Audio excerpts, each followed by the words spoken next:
407 years ago, our fathers brought forth on this continent a new nation, conceived in liberty and dedicated to the proposition that all men are created equal.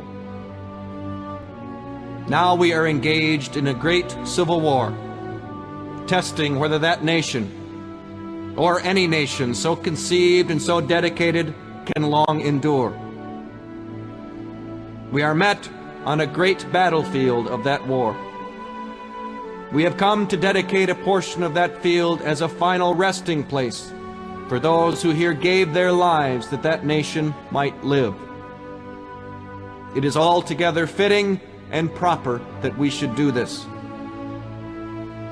But in a larger sense, we cannot dedicate, we cannot consecrate, we cannot hallow this ground.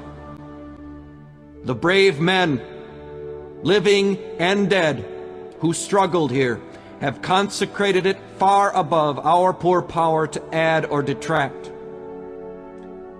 The world will little note nor long remember what we say here, but it can never forget what they did here.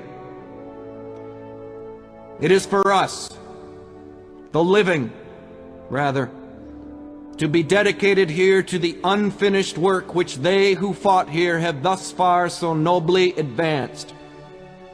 It is rather for us to be here, dedicated to the great task remaining before us, that from these honored dead we take increased devotion to that cause for which they gave the last full measure of devotion.